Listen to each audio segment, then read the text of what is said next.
रुधिर परिसंचरण तंत्र चल रहा था, धमनी और सिरा हो गया था। अब आता है लसिका।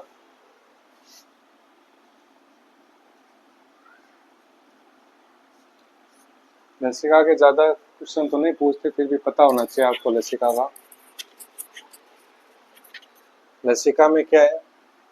लसिका नलिकाओं में प्रवाहित नहीं होती, रुधिर के पास में कोशिकाओं के बीच में एक द्रव प्रवाहित होता है, उसको लसिका कहते हैं। मतलब ऊतकों के बीच में कोशिकाओं से ऊतक बनते हैं, ऊतकों के बीच प्रवाहित होती है। एक द्रव होता है, ऊतकों के बीच बीच में चलता है, और इनमें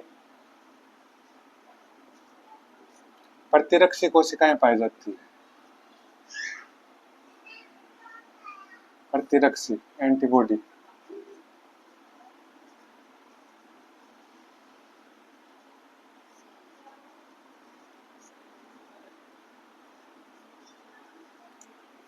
सीधी सी बात है, प्रतिरक्षा कोशिकाएं हैं तो प्रतिरक्षा का काम करती है लसिका तंत्र।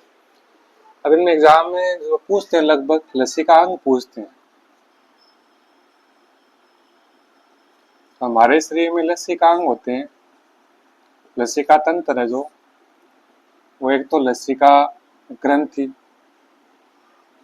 लसिका गांठ,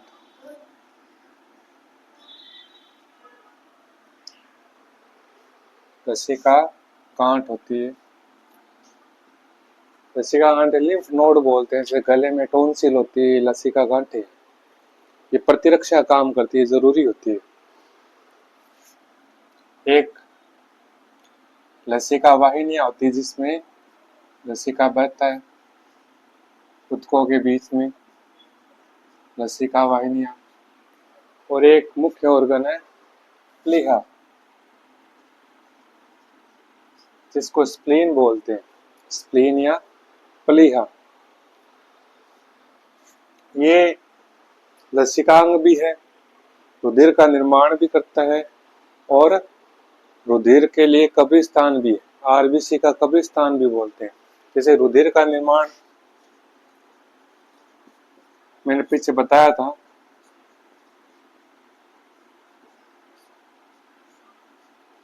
वयस्क अवस्था में कौन करता है? अभी हमारे शरीर में जो वयस्क है, अस्थि मज्जा से होता है।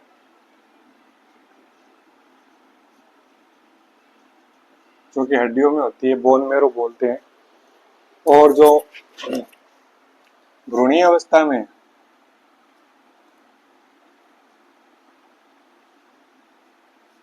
भ्रूणीय अवस्था में मैंने बताया था, एक तो यकृत करता है रुधिर का निर्माण, या आरबीसी का निर्माण, कुछ भी बोल सकते हैं। और एक कहता है यकृत हो गया, और एक प्लीहा। इस प्लीहा को क्या बोलते हैं? आरबीसी या रुधिर का कब्रिस्तान भी बोलते हैं। इसमें प्लीहा और यकृत, ये तीन चीजें ध्यान रखना। लसिकांग ये नाम ध्यान रखना, और रुधिर का निर्माण मुख्य रूप से ध्यान रखना। भ्रूणीय अवस्था में कौन करता है और वयस्क अवस्था में कौन करता है। और लसिकांग प्लीहा है, वो लसिकांग है, प्रतिरक्षा का भी निर्माण करती है, हमारे शरीर में प्रतिरक्षा तंत्र में भी भूमिका निभाती है। और आरबीसी का कब्रिस्तान किसको बोलते हैं? प्लीहा को।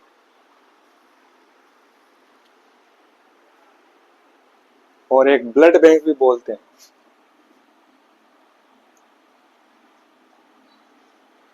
Blood bank. प्लीहा को क्या बोलते हैं? रुधिर का ब्लड बैंक भी बोलते हैं।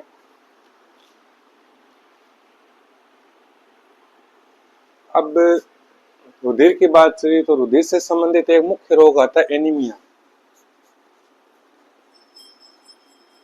एनीमिया जब भी आप नाम देखो, इसका मतलब समझ जाना रुधिर की कमी से संबंधित है। तो एनीमिया ऐसे भी बोल सकते हो, रुधिर की कमी से, या आरबीसी लाल रुधिर कणिकाओं की कमी, या फोलिक अम्ल होता है, ये बच्चों को देते हैं फोलिक एसिड की, होली कमल की कमी, विटामिन B12 होता है, एक साइनोकोबालुमिन नाम होता है इसका, विटामिन B12 की कमी, लोहे की कमी आयरन बोलते हैं, कहते हैं ना आयरन की कमी मतलब खून की कमी। ये सब भी एक ही बात है, क्योंकि लोहा किस में होता है, आरबीसी में होता है। आरबीसी किस में होती है, लोहा आरबीसी में होता है, आयरन होता है आरबीसी के अंदर। और हीमोग्लोबिन होता है ना आयरन, हीमोग्लोबिन के स्ट्रक्चर में आयरन आता है, या हीमोग्लोबिन की कमी से भी लिख सकते हैं।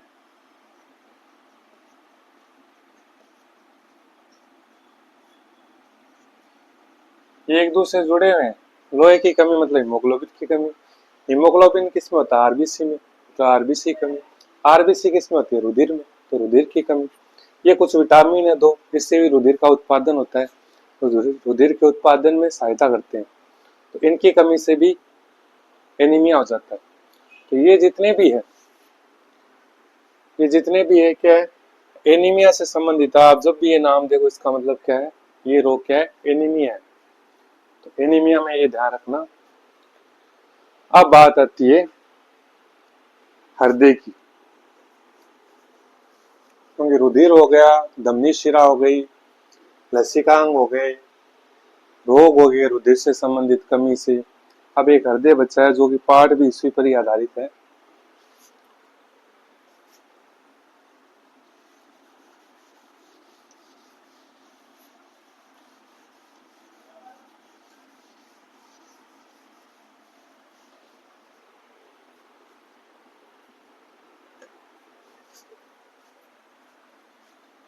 तो पहले हृदय की संरचना देखो।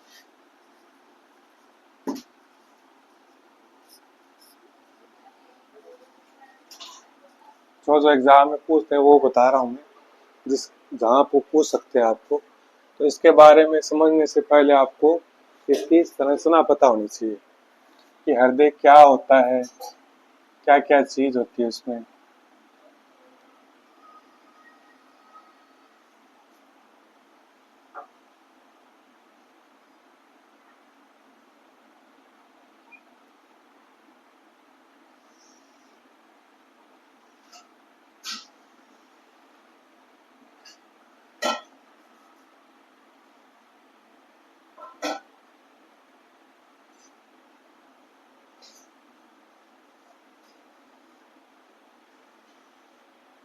एक सामान्य संरचना है, 4 चैम्बर होते हैं, पहली बात ध्यान रखना। मैं वो इधर लिखता जा रहा हूँ, 4 पोस्ट।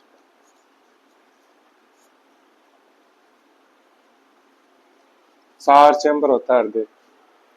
पक्षी वर्ग, मनुष्य, इनमें 4 चैम्बर हृदय पाया जाता है। मछली से शुरू करते हैं। फिशेज में 2 चैम्बर, एक आलिंद और एक नीले। इसमें आलिंद 2 होते हैं। ये तो देखो बायां आलिंद है,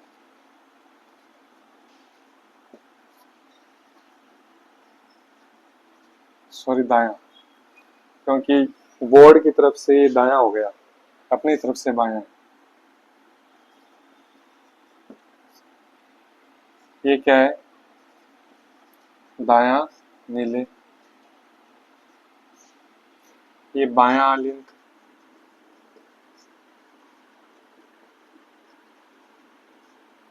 और ये बायां नीले। 4 चैम्बर हो गए। तो मछली वर्ग जो फिशेज वर्ग उसमें 2 चैम्बर होते हैं। उभयचर जो मेंढक आते हैं जिसमें, उसमें 3 चैम्बर, और आभासी 3 चैम्बर। जो रेप्टिलिया है, जो सरीसृप है, उसमें जो कॉकरोच है उसमें 4 चैम्बर होते हैं, और में आभासी 3 चैम्बर होते हैं। पक्षी वर्ग में 4 चैम्बर होते हैं, और मनुष्य वर्ग में स्तनियों में 4 चैम्बर होते हैं। तो आलिंद, 2 आलिंद और 2 नीले होता है। तो 4 चैम्बर होते हैं। इसके आगे लिख देता हूं, 2 आलिंद प्लस 2 नीले। पहली बात, ठीक है। अब बात आती है दाएं आलिंद में अशुद्ध रुधिर बहता है, ध्यान रखना। कैसे बहता है देखो, ये एक महाशिरा होती है जो कि रुधिर लाती है। शिरा में अशुद्ध बहता आपको पता है, महाशिरा, जो कि मैंने बताया था कि जो अंगों से रुधिर हृदय को पहुंचाती है वो शिरा होती है, बताया था पीछे। तो ये महाशिरा सभी से जुड़कर एक एक महाशिरा बना लेगी और पूरा रक्त रुधिर के दाएं आलिंद में डालेगी यहाँ पर। तो ये महाशिरा दाएं आलिंद में खुलती है जो कि रक्त की आपूर्ति कराती है इसको, दाएं आलिंद को। महाशिरा से रक्त दाएं आलिंद में अशुद्ध है, ठीक है, मतलब ऑक्सीजन नहीं है, क्योंकि कोशिकाओं से ला रहा है ये, फिर इसके बाद जाएगा फेफड़ों में। यहां से इसमें आ गया रुधिर, अब इससे किस में जाता है, नीले में, इधर नहीं जाएगा। आलिंद से किस में जाएगा, दाएं नीले में। तो इसके बीच में यहाँ कपाट होते हैं जो कि खुल जाते हैं, नीले में चले जाते हैं, फिर बंद हो जाते हैं, ताकि नीले से वापस आलिंद में रुधिर न जा पाए। तो यहाँ जो कपाट होता है ना, इसको बोलते हैं त्रिवलन कपाट।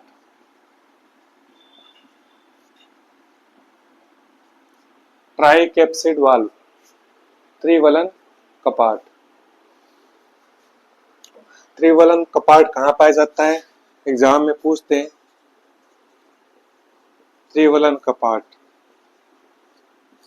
कहाँ होगा, दाएं आलिंद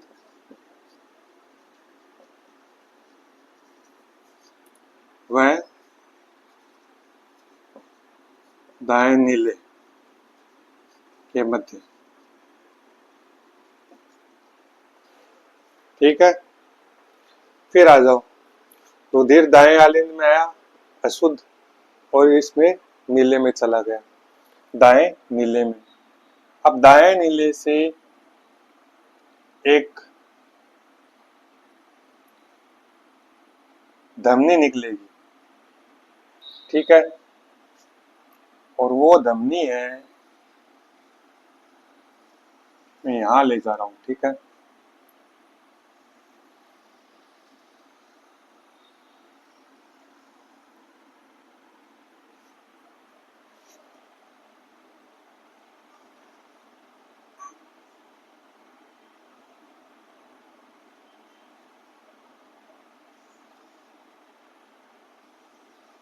ये फेफड़े अपने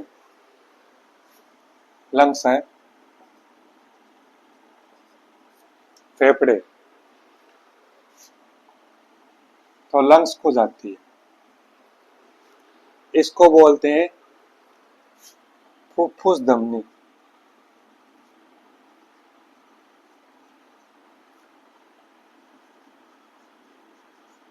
पल्मोनरी आर्टरी, पल्मोनरी आर्टरी, फुफ्फुस धमनी। इसमें कैसा रुधिर है, अशुद्ध आया इसमें, इसमें भी अशुद्ध है, तो इसमें भी क्या होगा, अशुद्ध होगा, अशुद्ध रुधिर।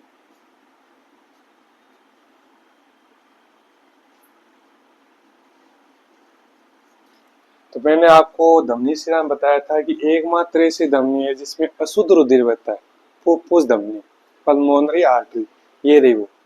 अशुद्ध रुधिर है ना इसमें, धमनियों में शुद्ध रुधिर बहता है, लेकिन ये एकमात्र ऐसी धमनी जिसमें अशुद्ध रुधिर बहता है।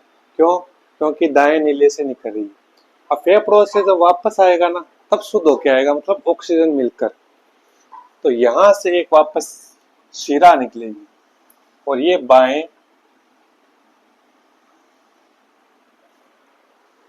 आलिंद में जाएगी। सबसे पहले ये बता देता हूं मैं आपको, ये और क्लास बड़ी हो जाएगी तो नेक्स्ट क्लास में बताता हूं मैं आपको।